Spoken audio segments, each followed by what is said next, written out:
activan células del sistema inmunitario en general. Entrar en especificidades no lo voy a hacer ahora, ¿ya? Por eso es que a las mujeres jóvenes les da más enfermedades autoinmunitarias. Hay muchos patógenos que pueden desencadenar enfermedades autoinmunitarias, factores medioambientales, la dieta, el tabaco, etc. Todo ello van a condicionar enfermedades autoinmunitarias, que el sistema inmune se sobreactiven, los linfocitos B, los linfocitos T, se sobreactiven, al final sobreproducción de interleucinas, y después de todo viene ya como les he dicho, la enfermedad autoinmune, síntomas y signos que el paciente refiere por esta sobreactivación de enfermedades autoinmunes que me autoagreden. Cuando se da la enfermedad autoinmunitaria, muchos genes, no es que un solo gen nomás condicione la enfermedad autoinmunitaria, muchos genes tienen que ser sobreexpresados. Cuando hemos estudiado todo lo que es la respuesta inmunitaria, macrófagos, células dendríticas interdigitantes, linfocitos T, helper, subpoblaciones, linfocitos B, sus subpoblaciones, los linfocitos T regulatorios, linfocitos B regulatorios, todas las interleucinas, células plasmáticas, anticuerpos, en eso tienen que fallar, todo eso tienen que fallar genes, ¿ya? Porque no puede ser que falle un gen solamente a nivel del macrófago o a nivel del linfocito T helper, porque todo lo demás se da. Entonces tienen que fallar muchos genes. Las enfermedades autoinmunitarias, por eso se dice que son multigenéticas, muchos genes fallan. Puede fallar a nivel del timo, por ejemplo, el aire, que es un factor, el gen que codifica para el aire puede fallar, y el aire que sabemos que es un factor de transcripción maravilloso que sirve para expresar todas nuestras proteínas, todos nuestros péptidos a nivel de las células epiteliales químicas. Eso lo hemos dicho en la clase pasada. Si muta este aire, no va a haber una presentación de todas mis células, de todas mis proteínas, y entonces se puede generar enfermedad autoinmunitaria por mutación del aire, ¿ya? Pero hay muchos genes que pueden fallar, genes que tienen que ver con codificar, por ejemplo, moléculas del complejo mayor histocompatibiliar, o que hacen sobreexpresar moléculas del complejo mayor histocompatibiliar. En lo que es enfermedad autoinmunitaria, lo principal tal vez sea la sobreexpresión de determinados haplotipos del complejo mayor de histocompatibilidad. Por ejemplo, hay una enfermedad autoinmunitaria que se llama espondilitis anquilosante, y en ella se sobreexpresa el haplotipo HLA-B27. ¿Qué hacen los complejos mayores de histocompatibilidad? Presentar antígenos. Si tienen el haplotipo HLA-B27, sobre presentarán antígenos que van a desencadenar en esta enfermedad autoinmunitaria la espondilitis anquilosante. Entonces, los genes del complejo mayor de histocompatibilidad son los principales implicados en enfermedades autoinmunitarias, pero tienen que fallar otros genes, sí. Por ejemplo, el gen CTLA4. ¿Para qué sirve el CTLA4? Para inducir tolerancia en los linfocitos T helper. Si falla ese gen, muta ese gen, no se produce CTLA4 y ese linfocito T helper va a sobreactivarse, ¿ya? Estos son los factores genéticos. Y los factores ambientales van a estar dados, ¿por qué? Por infecciones. Determinados virus desencadenan enfermedades autoinmunitarias. Factores ambientales, las hormonas en las mujeres y en el embarazo, más estrógeno, más predisposición a enfermedad autoinmunitaria. El tabaco, el acto de fumar, desencadena, por ejemplo, más artritis reumatoidea, enfermedad autoinmunitaria. La contaminación ambiental, el tipo de alimentos que ingerimos de la dieta occidental también condiciona más enfermedades autoinmunitarias. En cambio, los de la dieta oriental, que son más vegetarianos, esos tienen menos posibilidad de enfermedades autoinmunitarias, ¿ya? Entonces, sobre un fondo genético bien establecido, van a venir determinados factores ambientales para desencadenar una enfermedad autoinmunitaria. Y hablando de los genes, no es que los genes nomás sean los alterados. Hay un concepto que es el epigenético, o sea, por encima de los genes, ¿ya?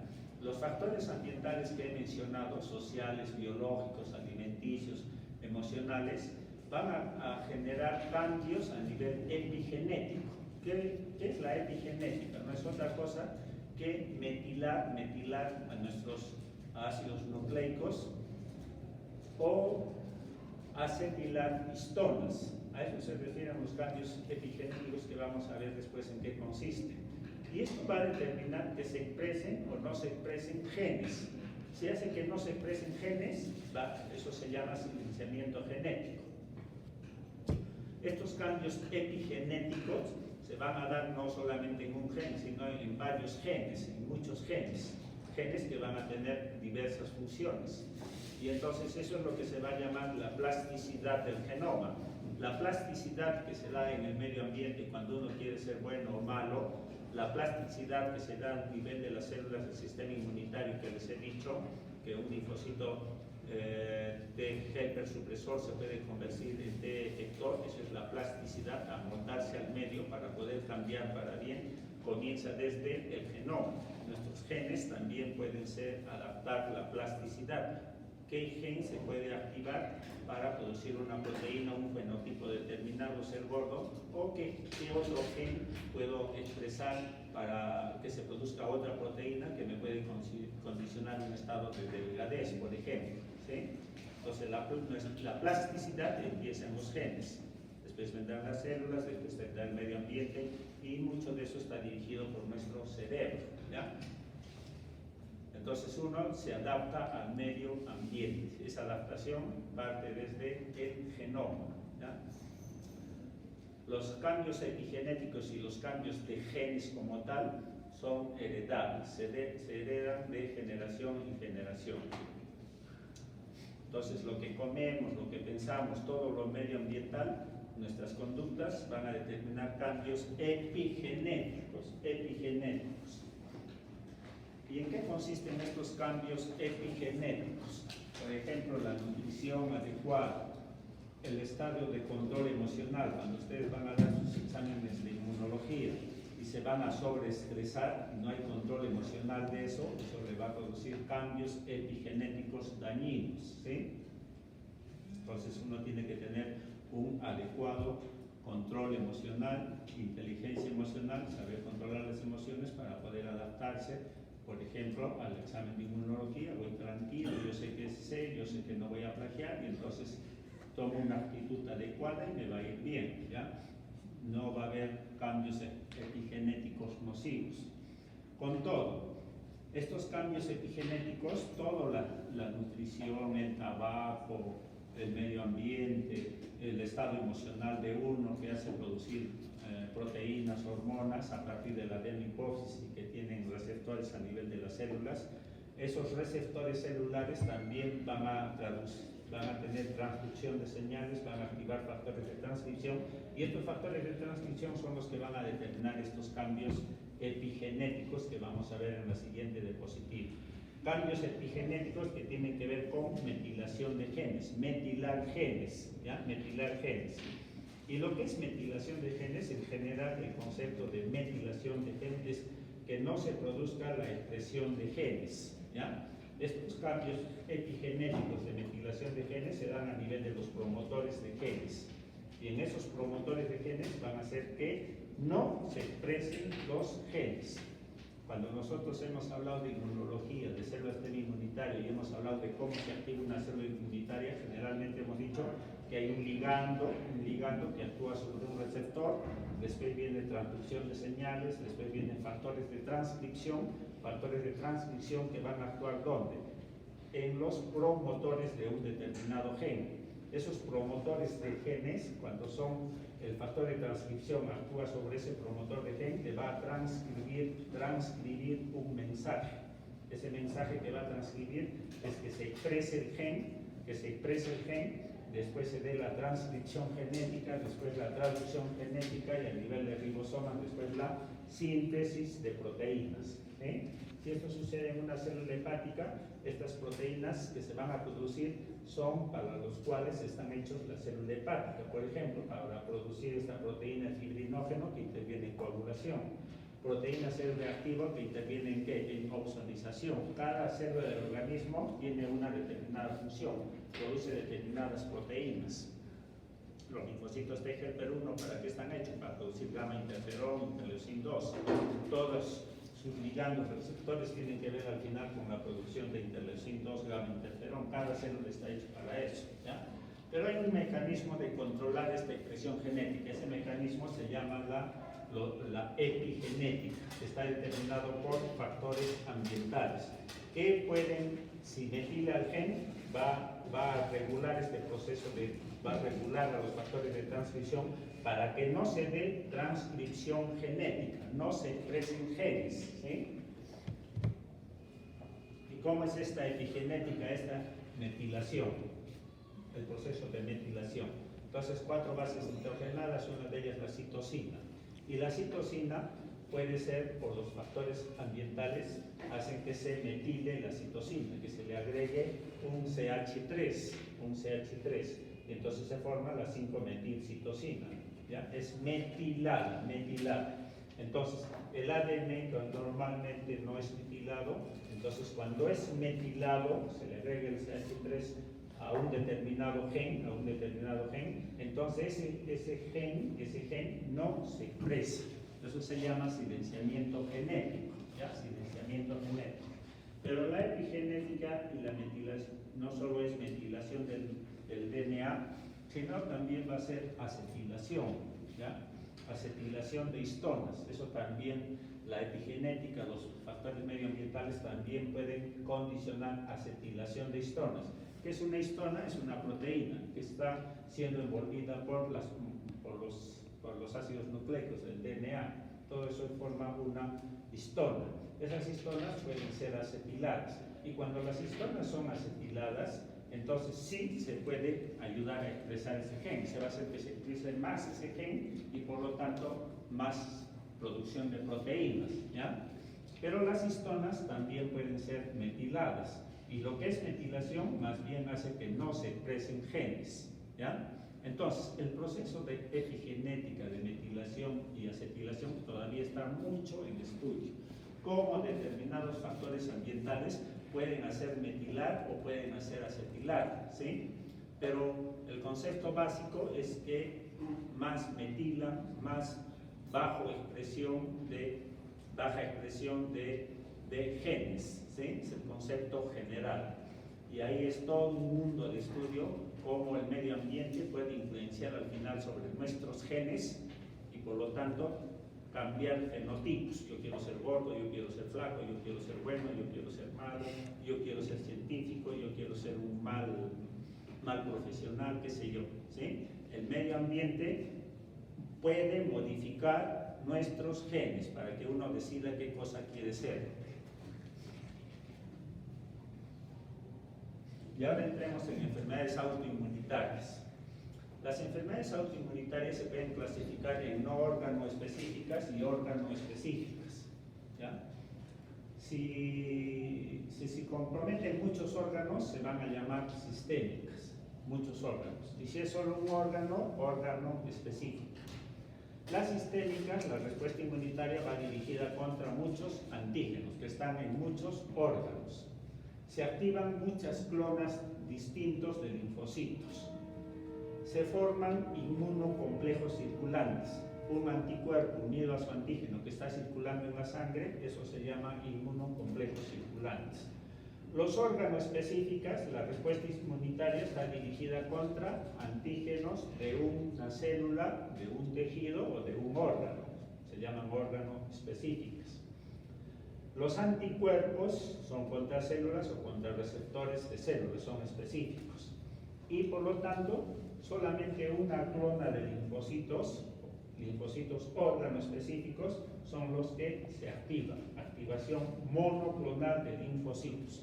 Unos linfocitos que tengan TCRs o BCRs contra epítopes específicos de una célula o un tejido, ¿ya? A eso se refiere. Pero la clasificación que más vale y que ya tiene muchos años es esta, según el mecanismo patogénico de autoinmunidad, ¿sí? Entonces va a haber 4 tipos: tipo 1, hipersensibilidad inmediata; tipo 2, por autoanticuerpos; tipo 3, por inmunocomplejos; y el tipo 4 de hipersensibilidad retardada. Hipersensibilidad retardada, ¿ya? Entonces, estos tipos 1, 2 y 3 son de autoinmunidad tumoral, mediada por autoanticuerpos, En cambio, el tipo 4 es de autoinmunidad celular, intervienen básicamente las células de inmunidad celular.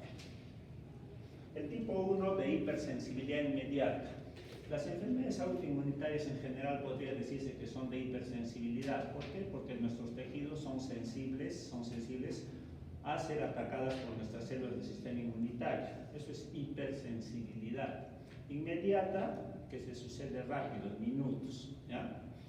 Y este tipo 1 está dado para antígenos que se llaman los alergenos, que son los que van a producir las enfermedades alérgicas, ¿sí? Enfermedades alérgicas.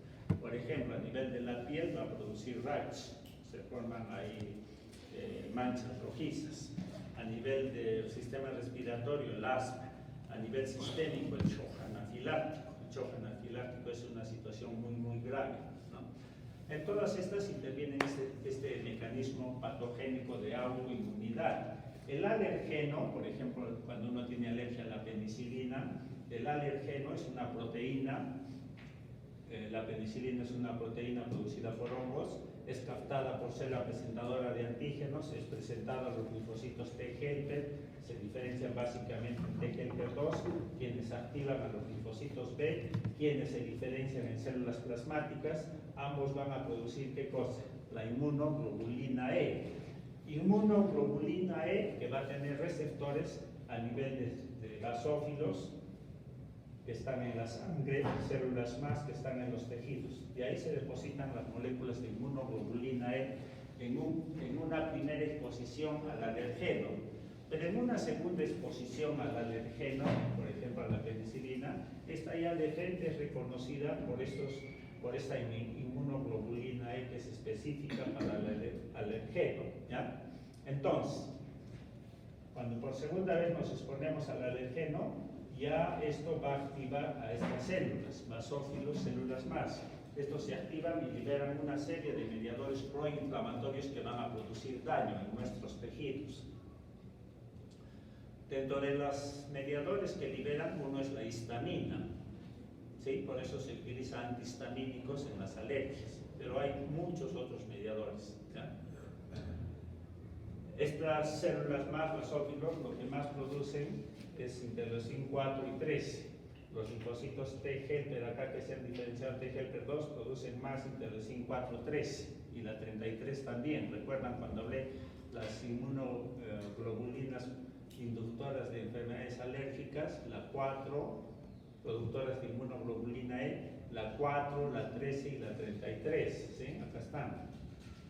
Pero también se van a activar eosinófilos, se van a producir quimioquinas que atraen eosinófilos.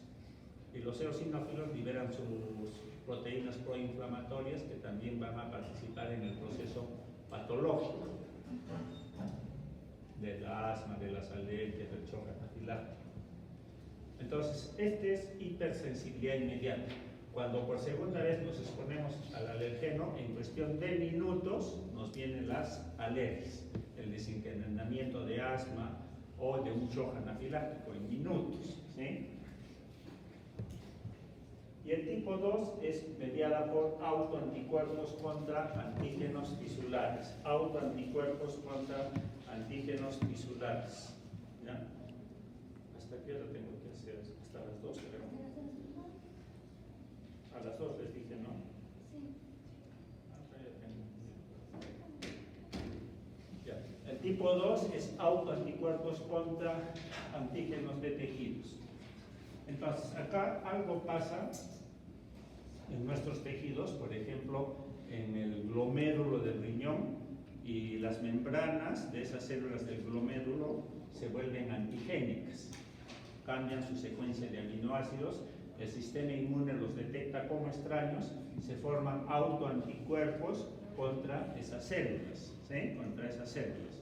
Ese autoanticuerpo entonces se une a esas células, de las células glomerulares, y una vez que se une ahí, va a tener la propiedad, se forma un inmunocomplejo local tiene la propiedad de poder activar y de atraer neutrófilos macrófagos, y estos, una vez que van ahí y van activados, van a liberar todos sus mediadores proinflamatorios que ya conocemos y van a producir daño en estos tejidos, en este caso en el glomérulo renal.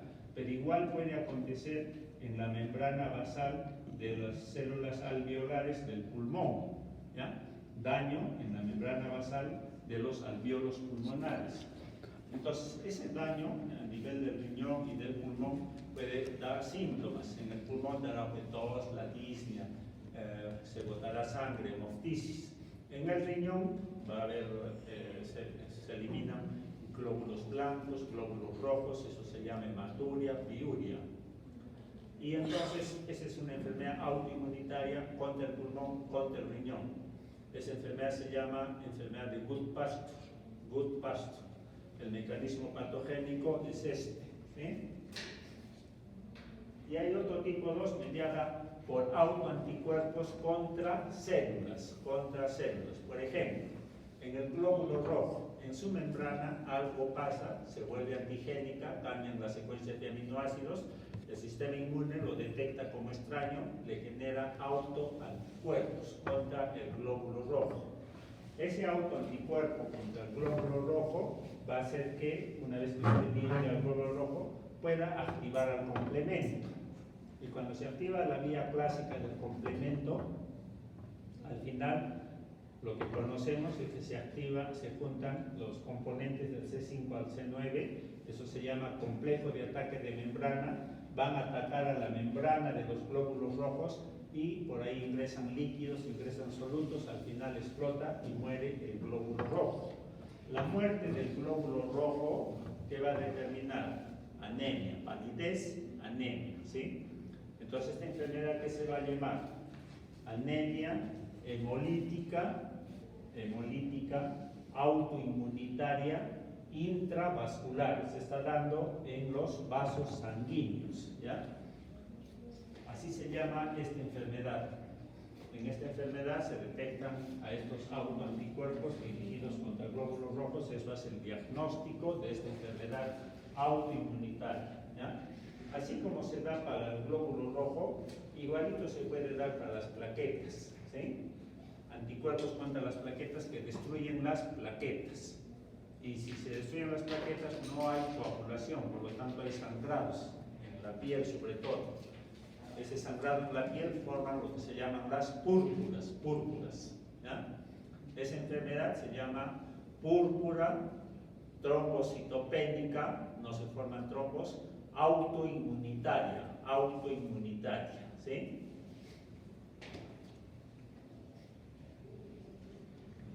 También los glóbulos, una vez que se han formado autoanticuerpos contra glóbulos rojos, este autoanticuerpo van a tener receptores FC a nivel de los macrófagos que existen en el vaso y en el hígado sobre todo. Y entonces, cuando este glóbulo rojo está circulando con su autoanticuerpo, llega al vaso, al hígado, ahí hay macrófagos con receptores FC, y de esta manera lo detectan y lo van a internalizar al glóbulo rojo, en el interior del macrófago, ¿ya? Y ahí el macrófago lo va a matar al glóbulo rojo, lo mata, ¿ya? Lo fagocita, en buena cuenta es una opsonización, es mediada por anticuerpos, y entonces lo mata al glóbulo rojo. ¿Y esto qué va a dar? Si no hay glóbulos rojos hay palidez, hay anemia. Y esta enfermedad se va a llamar anemia hemolítica autoinmunitaria extravascular. Sucede fuera de los vasos sanguíneos, en el vaso y en el hígado, ¿sí?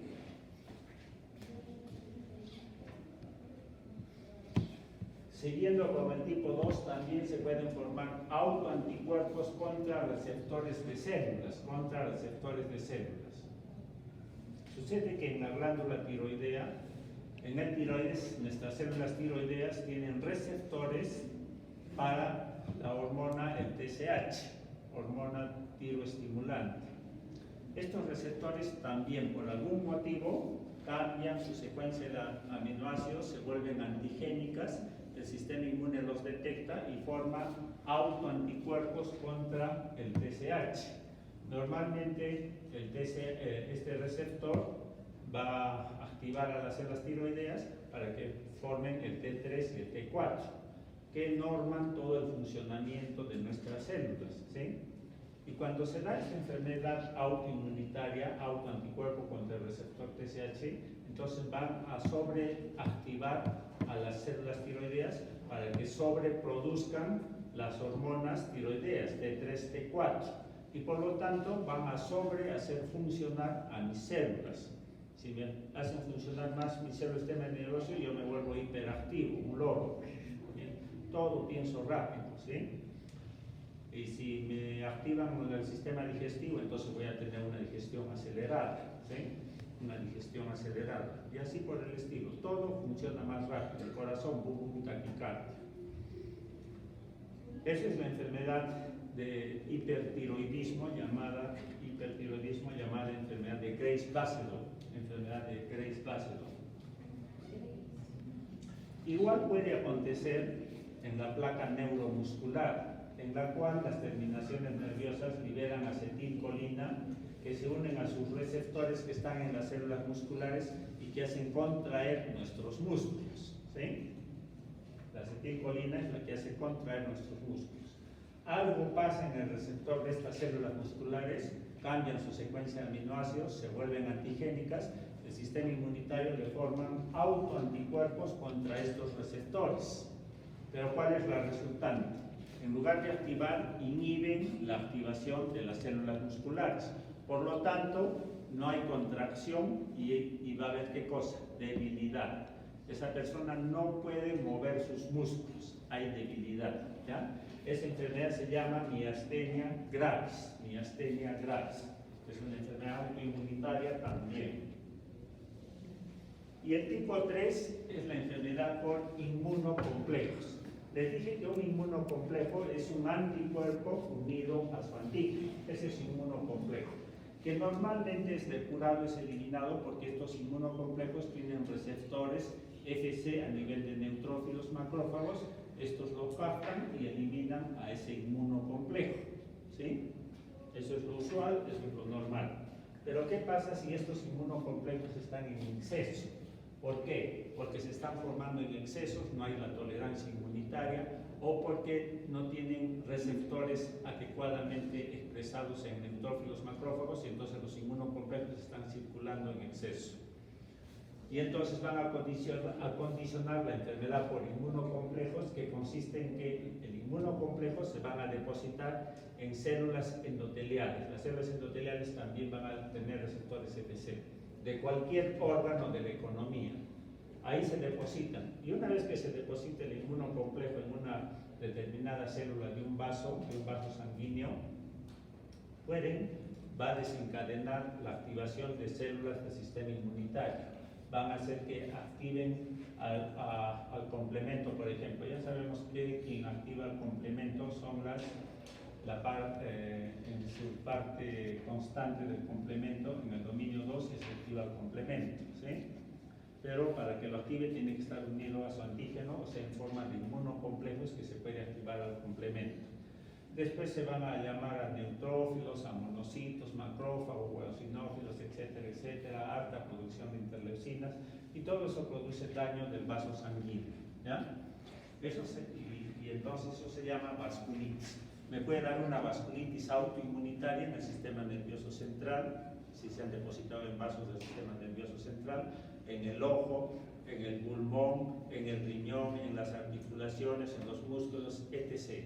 En cualquier lado se pueden depositar inmunocomplejos, y las enfermedades por inmunocomplejos en general son sistémicas, o sea, afectan muchos órganos de la economía, ¿sí? El prototipo de la enfermedad de inmunocomplejos es una enfermedad llamada el lupus eritematoso sistémico. En buena cuenta es una vasculitis por inmunocomplejos.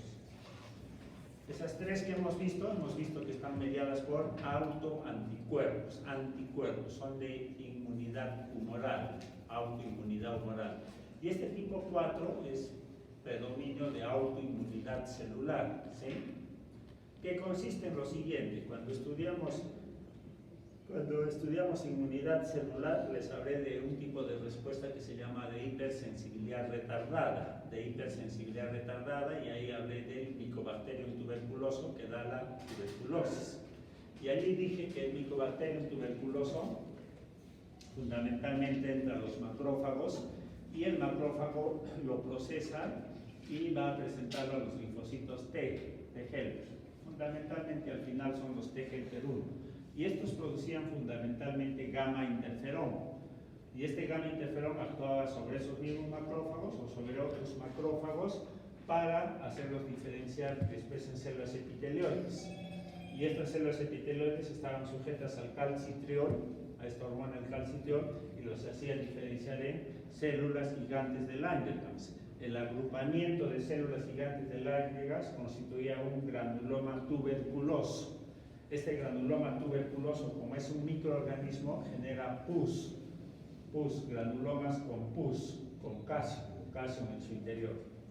Este mismo mecanismo se puede producir en enfermedades autoinmunitarias de hipersensibilidad retardada, en las cuales no se conoce el antígeno desencadenante, en los cuales se sobreactivan linfocitos T helper 1, sobreproducen gamma interferón, el calcitriol ayuda en formación de células epitelioides, células gigantes de Langerhans, y se forma lo que se llama un granuloma, pero este granuloma no tiene pus, porque no es un microorganismo desencadenante, ¿ya?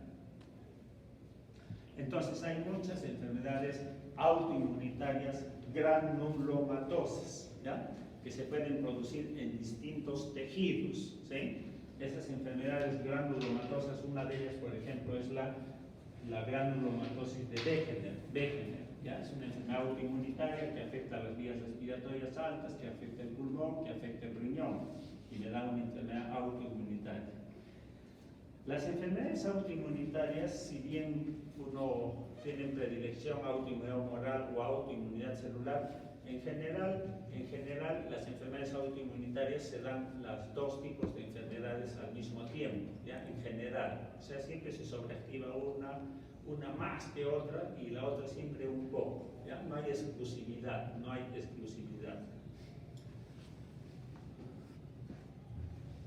Creo que esa es la última. Ya no les puedo decir porque no se confunde. Ya, preguntas.